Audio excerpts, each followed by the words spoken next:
Sport isn't just played on the field. It's studied in classrooms and told through stories that shape how we see the game. Welcome back to Inside the Game. I'm your host Shauna Halder, and where we go just beyond the action and into the minds shaping the world of sports. Today's guest is someone who lives in two powerful worlds: academia and journalism. A professor who teaches sports and a journalist who tells its stories. Joining us today is Milind Dhamdire sir. Sir, it's an absolute pleasure to join you over here. Thank you. You work in the sports industry both as a journalist and also as a professor. तो Yeah, आपकी एक ये dual identity है, आप दो world में रहते हो, एक yeah. क्लासरूम में और एक स्पोर्ट्स बॉक्स में. तो आपके लिए सबसे ज्यादा इंक्लिनेशन कौन सी साइड पे है कि आपको क्लासरूम में रहना पसंद है या आपको स्पोर्ट्स वाले बॉक्स? क्लासरूम से ज़्यादा कंपैरिजन में हमेशा रिपोर्टिंग यानी फील्ड वर्क ज़्यादा पसंद करता हूँ, क्योंकि रिपोर्टिंग करते समय काफ़ी आपको अलग अलग टाइप के एक्सपीरियंस मिलते हैं। जहाँ से अभी देखो कि मैं 1980 से इस फील्ड में हूँ, almost more than 44 years, 45 years. तो हमेशा मैं फील्ड वर्क पे ज़्यादा पसंद करता हूँ, क्योंकि हमने जो सीखा है कि आपको अगर स्पोर्ट्स इंडस्ट्री कवर करना है तो हमेशा जो भी ग्राउंड रहेगा वहाँ पे जाने का, वहाँ पे बैठने का। अभी देखो कि गोल्फ कैसा थोड़ा सा बोरिंग इवेंट रहता है, पूरा दिन वहाँ पे जाता है, लेकिन मैं 3 दिन वहाँ पे गया था। आई रियली एंजॉयड गोल्फ, कैसा सीखा, कैसे वो प्ले खेलते हैं, क्या रहता है उनका। यानी कि जैसे उनको हैंडीकैप इवेंट है, लोगों को लगता है हैंडीकैप में यानी कि डिसेबल रहता है, वो बोला डिसेबल नहीं रहता है, एक हैंडीकैप जैसे आपने देखते हैं कि गोल्फ में एक बड़ा स्टिक रहता है, एक छोटा स्टिक। तो ऐसे काफी एक्सपीरियंस हम फील्ड में जाके, और दूसरे चीज रहती है कि फील्ड में जाके आपकी बहुत सारे पहचान वो होते हैं। जैसा अभी देखो कि दिलीप एंसर भी, ये मेरा काफी गुड फ्रेंड है। कभी भी वो पुणे आता है तो मुझे कॉल करते हैं, मिली मैं आया हूँ। फिर काफी हम एक दूसरे से काफी पहचान वाले, लिएंडर पेस सब, क्योंकि आप जैसे जैसे फील्ड में जाओगे उसी तरह आपकी पहचान ज्यादा होती है। और हम ये सीखते हैं कि अगर आपको जर्नलिस्ट में काम करना है as a journalist, so you should develop a contact. कई बार मैं, जैसा आप भी मेरे स्टूडेंट हो, तो मैं हमेशा लोगों को यही सलाह देता हूँ कि आप अगर किसी को आपको फ्रेंड बनाने हैं तो आप क्या करते हैं, तो उसको पहला आप रोज देंगे, हाय हेलो कहेंगे, हैप्पी बर्थडे कहेंगे, उसको फोन करेंगे, नया उसका नया साल मुबारक। तो इसी तरह हमको स्पोर्ट्स इंडस्ट्री में रिलेशन डेवलप करना हमेशा हमको शुरू में से ही हमने सीखा है कि जो भी रहेगा, कौन प्लेयर रहेगा, कोच रहेगा, ऑर्गेनाइजर रहेगा या कोई पीआर एजेंसी रहेगा, तो उनके ज्यादा से ज्यादा कांटेक्ट कैसा बढ़ सकता है, क्योंकि आपको जितना ज्यादा कांटेक्ट बढ़ेगा उतना ज्यादा आपका परफॉर्मेंस भी अच्छा रहता है। Sports as a subject is बहुत अलग होता है जब हम हाँ, लोग उसको क्लासरूम में देखते हैं. स्पोर्ट्स एज अ मैच जब होता है तो हाँ। That is very different. तो हाउ डिफरेंट ये दोनों चीज होती है कि आपने देखा है कि आप जब स्पोर्ट्स क्लासरूम में पढ़ाते हैं that is very different than when someone goes on the field and वहां Yeah, पे yeah. जाके रिपोर्टिंग करता है. Actually, it's a good question, because actually sports is not a typical classroom subject. You have to go to field. जैसा हम ये भी देखते हैं कि अगर आपको न्यूज़ लेने का है तो बास्केटबॉल में पॉइंट्स रहते हैं, हैंडबॉल में गोल रहता है, फुटबॉल में गोल रहता है, हॉकी में गोल रहता है, क्रिकेट में रन्स रहते हैं। ये जो अलग अलग चीजें रहती है, ये हम ग्राउंड पे जाके ही ज्यादा सीख सकते हैं, जो कि क्लासरूम में उतना ठीक है। क्लासरूम में खाली आप पिक्चर देख सकते हैं, वीडियो देख सकते हैं, लेकिन जो ग्राउंड में जाके जो आपको नॉलेज मिलता है, जैसा हम देखते हैं कि कई बार अलग अलग एग्जाम्पल हमको मिले कि आप क्रिकेट, आपको तो क्रिकेट तो फेवरेट रहता है। एक बार मैं एग्जांपल दे दूं, एक बार धोनी का कॉन्फ्रेंस हो गया, प्री मैच कॉन्फ्रेंस था, गहुंजे में था। कॉन्फ्रेंस खत्म करके हम आ रहे थे, तो एक लॉबी में उन्होंने देखा कि जो डॉग स्क्वाड रहता है, तो डॉग के, तो वो वहां पे गया और डॉग के सिर पे ऐसा गया। तो हमारे साथ दो ही फोटोग्राफर थे, उन्होंने उनके लिए वो एक्सक्लूसिव फोटो बना। जो पहले फोटोग्राफर थे उन्होंने प्रेस कॉन्फ्रेंस के लिए फोटो लिए लिया था उसका, लेकिन जो ही बचे थे फोटोग्राफर वहां पे थे उनको अलग एक्सक्लूसिव फोटो मिल रहा है। तो यानी कि मेरा ये कहना है कि ग्राउंड में जाके सब्जेक्ट, स्पोर्ट्स सब्जेक्ट ज्यादा हम सीख सकते हैं, क्योंकि इट्स एक्चुअल फील्ड वर्क। यानी कि जैसा हम देखते हैं कि किसी ने गोल कैसा किया, किसी ने विकेट कैसी ले ली, आपको मतलब ठीक है क्या जडेजा ने विकेट ले लिया, कैसा कैच लिया उसने, कि जैसा हमने देखा कि वो बाउंड्री लाइन के नजदीक वो लोग पकड़ कैच लेते, वो अपना अमनजोत कौर ने वो 3 चांस के बाद वो कैच ले लिया, but it was a turning point of the match. तो हम उतना तो क्लासरूम में नहीं पढ़ाते हैं, जो हम एक्चुअली फील्ड वर्क में ज्यादा हम सीख सकते हैं। आपने दोनों हैट्स ये किए दैट एज अ जर्नलिस्ट आपने स्टोरीज भी बोली है, एज अ प्रोफेसर आप यंग माइंड्स को यहाँ पे शेप कर रहे हो। सो कौन सा रिस्पॉन्सिबिलिटी थोड़ा ज़्यादा हैवी लगता है आपको, या दोनों ही आप बैलेंस करते हो? एक्चुअली स्पोर्ट्स जर्नलिस्ट की जिम्मेदारी ज्यादा रहती है, क्योंकि हमेशा you have to being a journalist you have to work 24/7। कभी भी हमेशा आपको मालूम कि हमेशा वर्ल्ड कप फुटबॉल फीफा का final as per Indian time हमेशा देर रात या अर्ली इन द मॉर्निंग 2 या 3 बजे रहता है। उस समय हमारी जिम्मेदारी क्या रहती है कि हमारा जो एडिशन चलता है, कभी हम लास्ट टाइम अभी देख रहे हैं हमने, मेरे ख्याल से 2009 में या बहुत बरस हो गया, 3:45 हमारी डेडलाइन थी लोकसत्ता की। हमारे सर ने बोला we will not cross that limit. Luckily final का गोल 3:35 हो गया। हमने दोनों जो दो टीम थे फाइनल में पहुंच गए थे, हमने दोनों का न्यूज बनाया था, this winner X winner Y winner.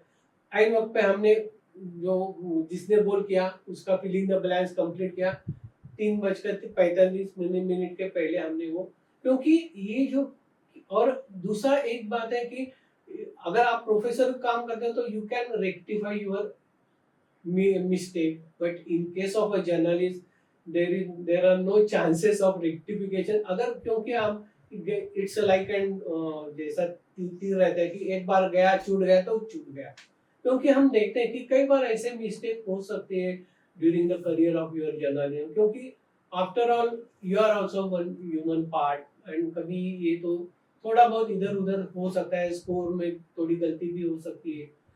कई बार हमने ये देखा कि हम कमेंट्री सुनते, हम कॉपी बनाते, कमेंटेटर ने किसने गोल लगाया हम तुरंत लिखते हैं, हमारी कॉपी फाइल होती है उसने, अरे नहीं नहीं इसने गोल किया। तो ऐसे भी रिस्पॉन्सिबिलिटी जर्नलिस्ट के ऊपर ज्यादा रहती है ऑलवेज। ऊपर जो मालिक बैठा है या एडिटर बैठते हैं उनका हमेशा जिम्मेदारी आपके ऊपर, क्योंकि बीइंग आजकल हम देखते हैं कि there is toughest competition in the news media, channel हो या हम ये देखते हैं कि चैनल में भी। एक बार मैं एग्जांपल देता हूँ कि क्यों कैसी रिस्पॉन्सिबिलिटी रहती है। एक बार एक बंदा था चैनल का, वो काम कर रहा था, पुणे मैराथन का विनर का उसने डिक्लेयर किया, this guy from Kenya one Pune marathon in 2 minute and something 23 second. वो फाइल स्टोरी किया, अरे भैया अरे 2 मिनट 23 सेकंड कैसा हो सकता है, मैराथन का कम से कम टाइम तो 2 घंटा तो लगेगा ना। तो वापिस उसने रेक्टिफिकेशन है, तब तक उसकी एक कम से कम 1 लाख लोगों ने वो देखा होगा। तो हम इसलिए हमारे लिए ज्यादा रिस्पॉन्सिबिलिटी ये रहे प्रोफेसरों के, जो भी आपकी सिस्टम है, जो आपका सिलेबस है वो कंप्लीट करने का, वो उतनी ही जिम्मेदारी तक लिमिट रहता है। ज्यादा से ज्यादा एग्जामिनेशन का पेपर निकालना और लोगों को पास करना।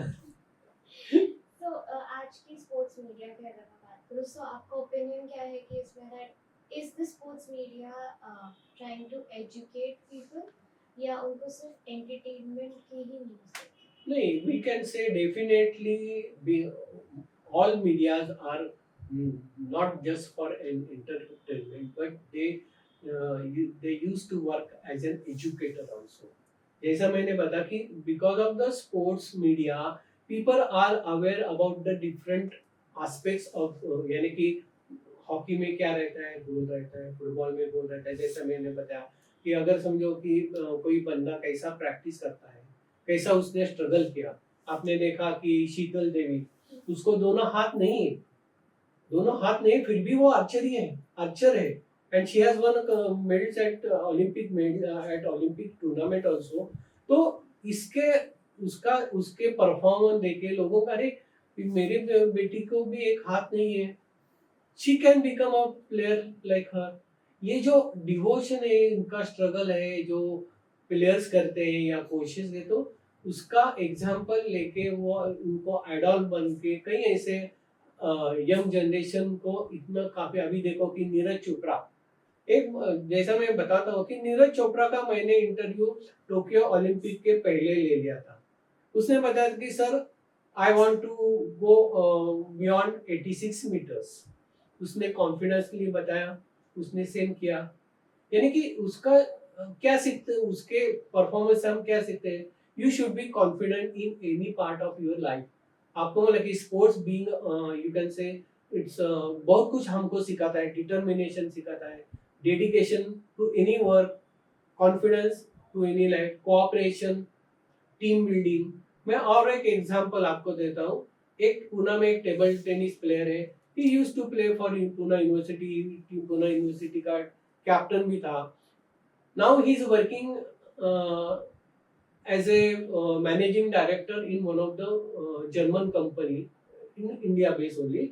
And when he went for a interview, he showed his certificates, achievement of sports. तो जो 5-6 आदमी उसके साथ वो इंटरव्यू दे रहे थे, उनके कंपैरिजन में उसका परफॉर्मेंस स्पोर्ट्स टीम है, sports person, he got immediately appointment because he had, उन्होंने क्या सोचा ओनर ने कि he must be A determined player, he must be having a team building because he was captain of Pune University, he must be having a confidence level higher। तो ये हमको sport बहुत कुछ सिखाता है, जैसा ह्यूमन लाइफ में कैसा बर्ताव करने का, कैसा बिहेवियर करना चाहिए। और हम हमेशा देखिए हर हर एक स्टेप के बाद हमको कई सारे हर्डल्स रहते हैं, वो हर्डल्स क्रॉस कैसा करने का, ये हमको स्पोर्ट्स ही सिखाता है। एंड एक ऐसी कौन सी चीज होती है from perspective that sports journalism के बारे में ये मिसकंसेप्शन है या लोग कंप्लीटली मिसअंडरस्टैंड करते हैं? क्या स्पोर्ट्स जर्नलिज्म के बारे में कोई ऐसा एस्पेक्ट है जो फैंस या ऑडियंस वैसा तो नहीं है, मैं उससे बताऊंगा, क्योंकि जो भी है, जो नॉर्मल मीडिया के साथ रहता है बात, जो लोग पे क्या उनका जो ओपिनियन रहता है, it's a similar to sport journalist also, but as compare to other media people, sports media person have more glamorous life. जैसा मैंने बताया कि अभी बहुत सारे top rated players are very much good friend of mind.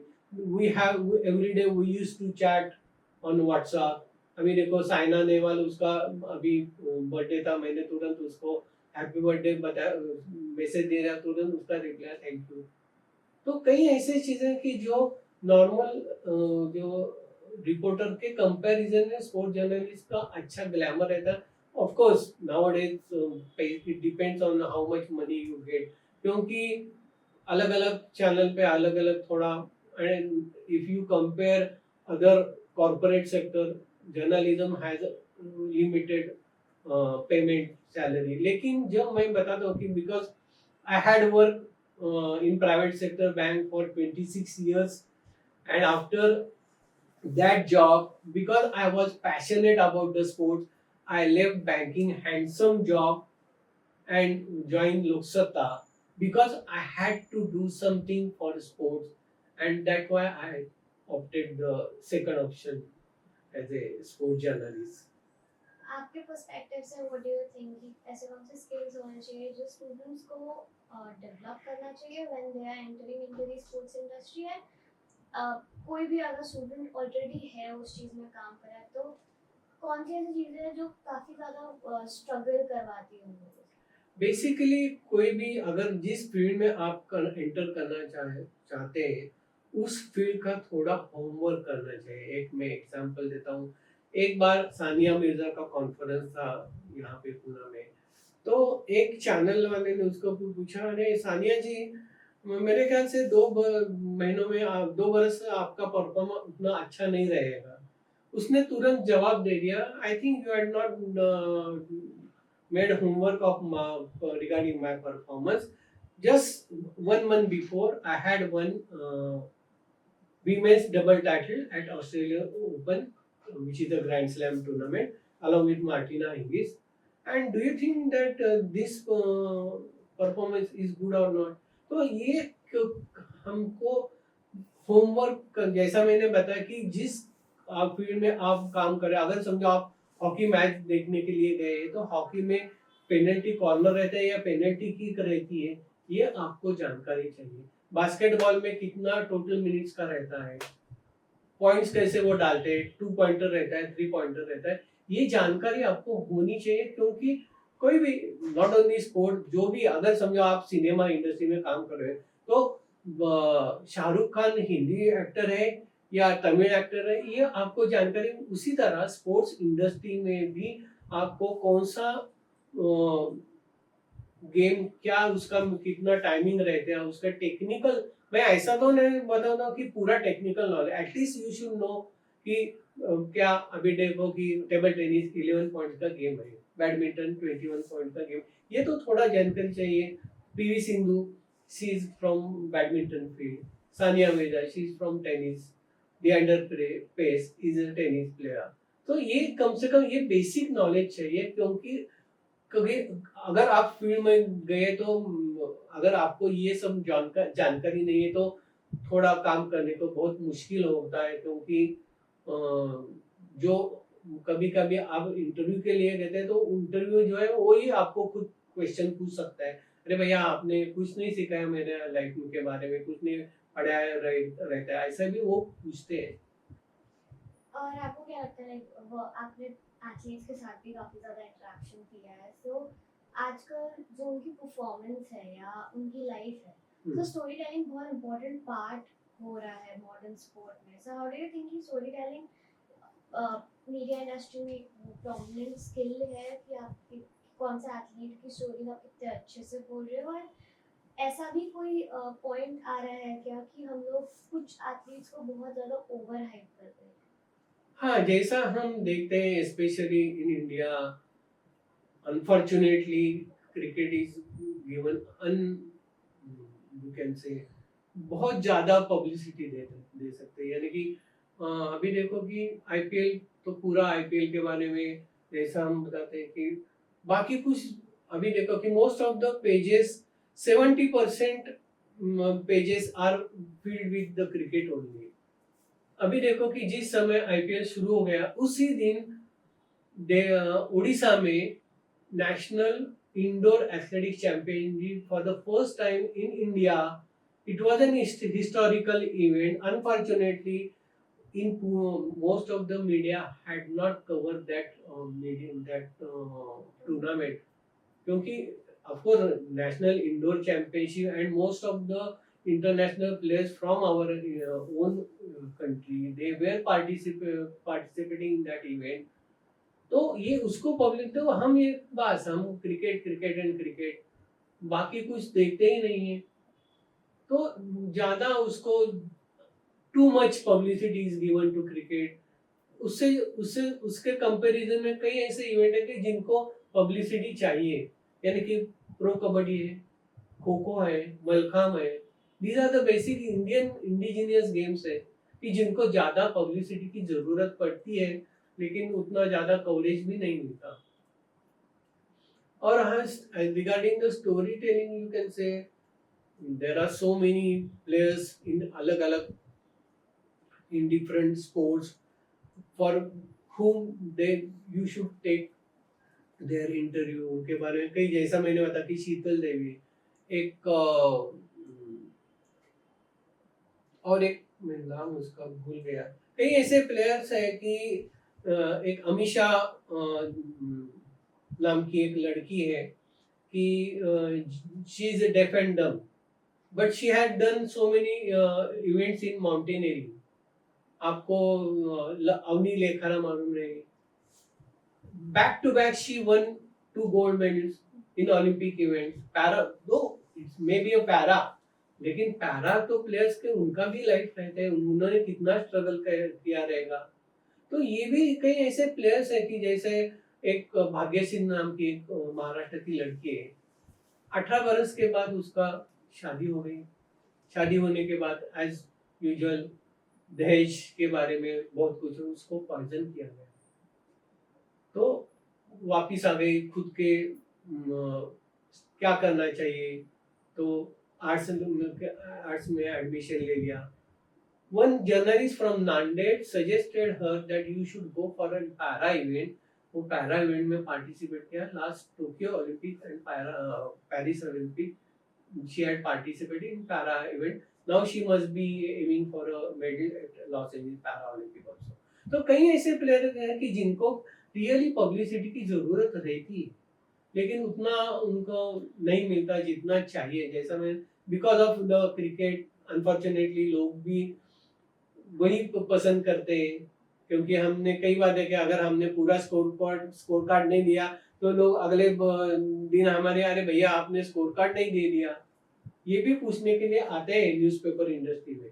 तो ये भी अनफॉर्चुनेटली है, to much publicity is given, क्योंकि क्रिकेट हमारा धर्म ही है. यू कैन से हमारा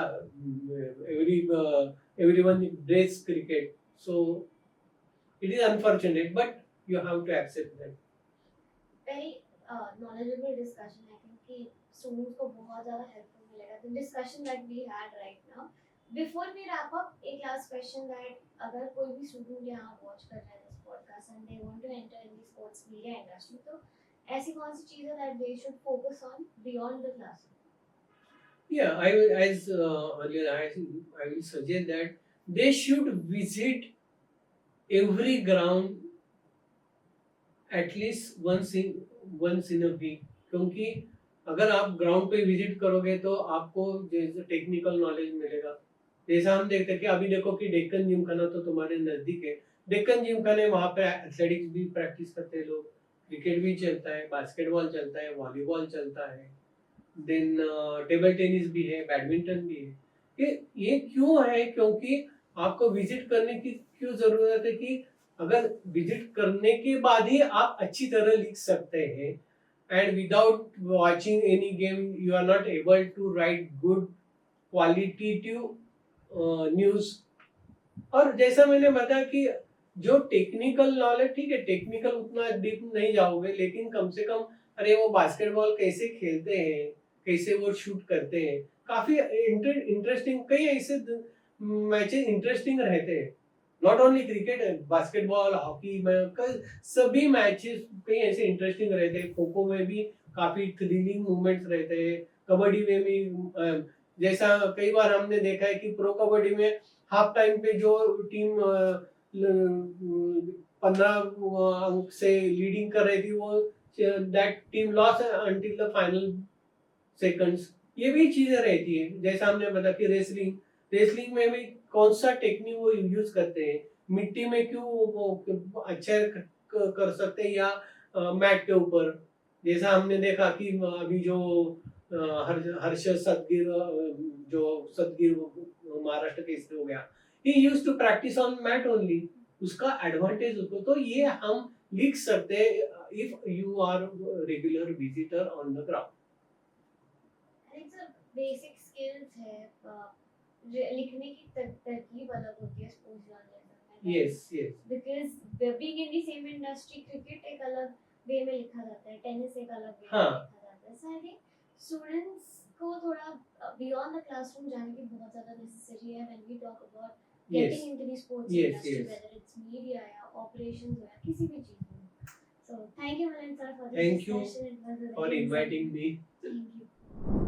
That was Milind sir bridging the gap between learning sport and living it. This episode wasn't just about journalism or education, it was about more of understanding the game from two powerful lenses of sports.